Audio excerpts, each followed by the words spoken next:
welcome to my presentation. Good to see you all here.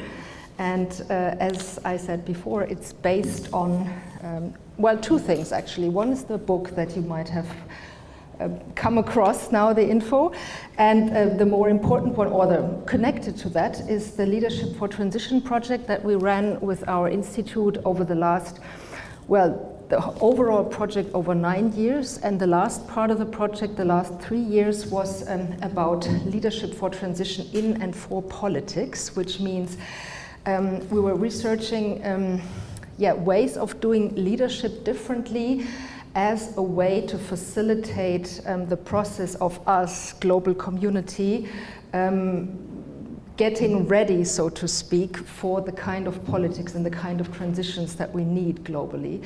So that was our focus. How can we do politics in a more holistic, in a more integral way? And surprise, surprise, that thing was funded by the European Union, so we were really happy about that. And essentially, well, it's more than those three things here, but I'll mention those three things that came out of the LIFT project, and you have the 2 websites where you can check out all the rest of it.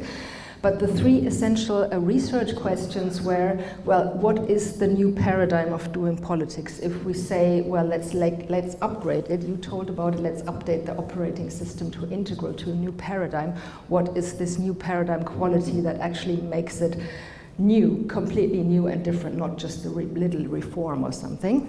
And that's what the book came out of. That was my part in the project, to really harvest all the inspirations from important integral thinkers who not necessarily talk about politics. They talk about all sorts of things.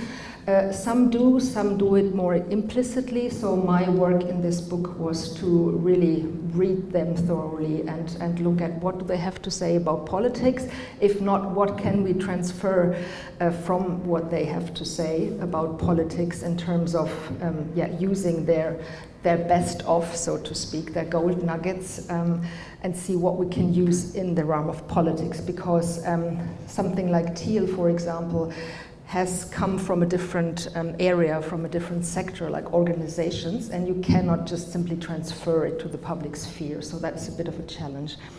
The second research question was, well, where do we already see it emerging, right? It's not something completely new, and you all probably know initiatives and pioneers, we call them pioneers, cool projects and things that are already working in this area and trying to implement different parts of this new paradigm, whether they call themselves integral or not. That wasn't important for us, but really what they do, does it align with this kind of new paradigm thinking about politics? And there's a whole universe. Planet A, Indra Adnan was the one who was in charge of that part of the project, so check it out on the website. Loads of interviews. You mentioned the Pioneers of Politics YouTube channel, where we have over 50 interviews with such pioneers by now in German and in English. And the third research questions was, well, how can we bring this into a broader society, right? How can we teach, or how can we come up with tools and methods and little concrete things that everyone can do? We cannot wait until everyone is at integral consciousness. But what are little things that people can do in order to shift the quality of how politics is done towards something like deeper kinds of dialogue, more integrative decision making, and so on and so forth. So that was the background of the whole work. Just maybe, if you want to buy it, I'd be super happy if you could use the Tradition Shop, that's the publisher, because they pay us a lot more than if you buy it through Amazon or other traders, and that helps us cover the costs. So my bio was already mentioned. I maybe just mentioned again this series of integral political salons that we invite everybody to who's interested in exploring this new way of doing politics. We've started a German language salon in 2021, I think, after one of our Austrian LIFT events, and we started the European salon in English language at the beginning of this year. So we're presenting some of the pioneers there. We're bringing them into conversation with each other, because it's interesting that in different countries pioneers are doing similar things but slightly differently, and they can learn from each other, so it's quite a fascinating conversation. Right. So my core claims are not very different from what James just said. So politics as we know it is outdated because it's no longer fit for purpose. I'm not saying that it's all bad, but it's just no longer fit for purpose, and we desperately need to transform it towards something more functional. And the question, of course, is, well, what's the alternative? And surprise, surprise, in my talk at least, the claim is that we need a broader kind of consciousness, which we could call integral. And that goes through all the quadrants and all the rest of it. So I will go through these in a little bit of more detail.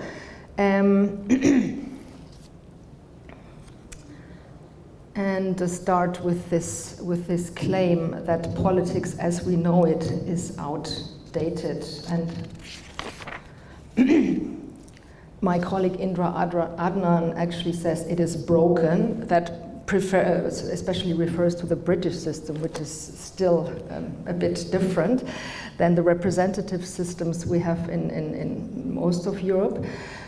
So I will start with this principle of representation through political parties, which I think is outdated because it is counterproductive, it is dysfunctional in many ways. It has originated in, well, it has a long history, of course, but it has emerged during the times of industrialization, where the core challenge was to include the newly emerging social strata as a result of this industrialization.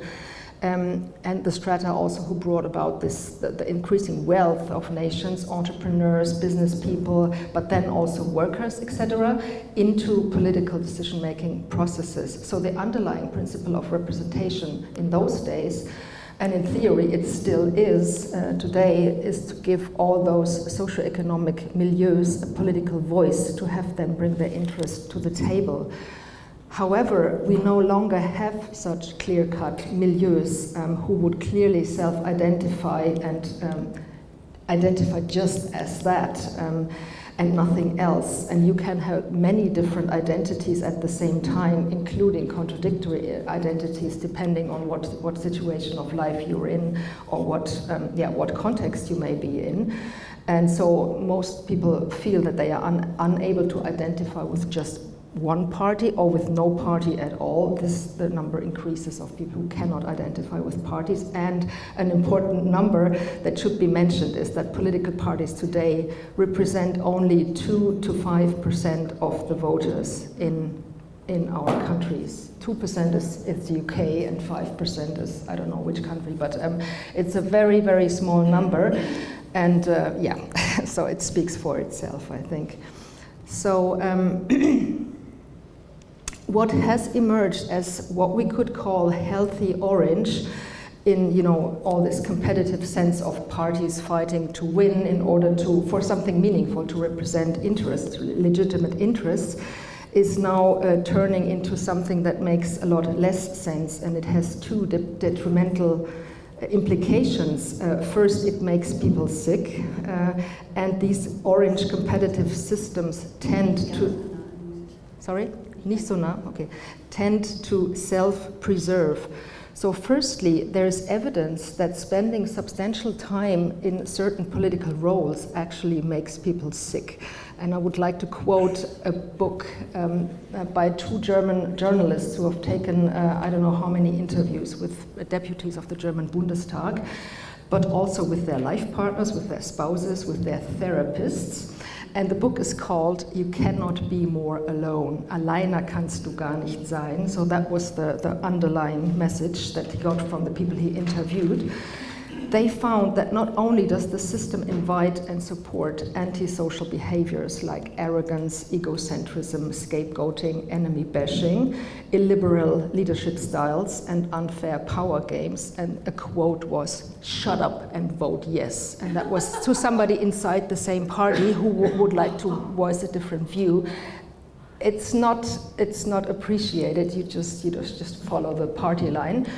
So instead of cooperation and joining forces in a more, as an outsider would think would be normal, but that's not how it works.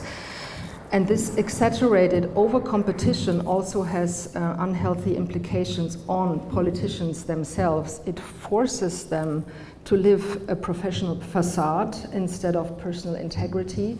It destroys their mental balance. It destroys their relationships in most of the cases of the interviewed people. And it leads to a lot of burnout and to even personality disorders. And there's one psychologist called Brentano in Berlin who said politics is a reservoir for personality disorders. Excuse me, I have a problem with the title of the slide. This is the essentials of integral politics. This is what's wrong with the old politics. Yes, and I'm coming to the integral politics after that, just to show you why I think it is dysfunctional. It's not just, it is really. But this is not integral politics. No. I'm coming to the integral politics very, very shortly. So, and the other negative thing to observe about this, what I would say is a pathological, orange at the end of its lifetime, so to speak, is that this kind of system is almost unable to reform. And that's because those who benefit from the existing systems, politicians, they're very well paid, they have a lot of privileges, office holders, either they are themselves so immersed in that orange competitive logic and they find it normal and they are, or they have too much to lose personally to think out of the box or engage in some kind of reflection, self-reflection, meta-reflection. And therefore, there's no reform to be expected from inside that. And at least we cannot expect that these kinds of politicians in this system, which sets the incentive that I've spoken about, you have to compete all the time against everybody else, more or less. And this prevents our political actors from doing what would be needed for the sake of a broader, wider, more long-term common good. So we can say that it is sick or it is broken. And the question arises, what is the alternative? So to be a little bit provocative and to make it as short as I could, I'm not looking at the time, 10 minutes. So I don't need to go maybe through all of those 10 principles, but I framed it as 10 principles. And the bottom line, 10 principles of integral politics. The bottom line, we could say, did I put it here? Oh yes, the bottom line is, it is deeper, wider and longer. So that was our finding, so to speak, in the LIFT project. It goes a lot deeper than what we're used to, more perspectives and so on. And so I'd like to briefly present an overview of those 10 principles. The first 5 we could call substantial paradigmatic principles derived from an integral worldview. And the other 5 are more principles for implementing it, because implementation and how we do it is as important as the content, as we all know. And this is why this room is not suited for integral politics. Right, so here's the overview, the basic paradigmatic principles. And I will go through these, and just we can go as far as we want, and we can say stop when the time is over. So I hope it's at least enough for the first 5. Right, so I'll start with the first one, the substantial core principles. It includes, not a big surprise, it includes more perspectives and especially the inner dimensions, and that has been said a lot of times during those past days, because those are neglected dramatically in politics just as much as in science and in many other areas of life. So it's not just about quantitatively expanding our horizons and everybody has a voice, but it's really changing the quality of how we do politics. It's about our political cultures. And as an illustration of that, I like the famous iceberg model by Freud, which you all know, I think. You know, the important stuff is below the surface, below the waterline, namely emotions, trauma, etc. All the deep stuff that influences how we are in the world. what motivates us, what has us hold certain positions that are maybe above the waterline, but that are very rarely discussed. Discussion is a mode a bit above the waterline, which is quite superficial if we look at it from an integral point of view, as you all know. But our political systems are such that they don't usually provide safe enough spaces for the below stuff to be able to be addressed in an adequate way. So we need completely different spaces that would be safe enough to have that surface and to work with it in a professional or in an adequate way, let's say. Yes, and because as we see more and more, all the above the waterline stuff leads us into the trouble we're in right now. And if we manage to lower the waterline, so to speak, that will be a huge step towards a deeper politics that would have us see the connection between all of us and to feel and to sense immediately what would be necessary after all. But we don't do that, and we cannot do it in our current systems. So we need to deepen democracy. The second point, also not a big surprise, is including the dimension of vertical development, and that has been, as Gertraud mentioned, is one of my core passions of research, that is to do political analysis on the basis of adult development models, on the basis of this fact or this claim that Integra makes that there are these levels of structural development in people, in societies, in groups, everywhere. And if you take that seriously, that has serious consequences for how we do politics. First of all, for analyzing what's going on in all settings, everywhere. It's never done. And then also following from that, how should we deal with what is going on in a developmentally informed way, which could make a huge difference. So I've done that for different contexts. I've written a number of papers. One was about Putin's leadership, Putin from a developmentally informed perspective. That's just one example. And to me, it was no surprise whatsoever what's happening now.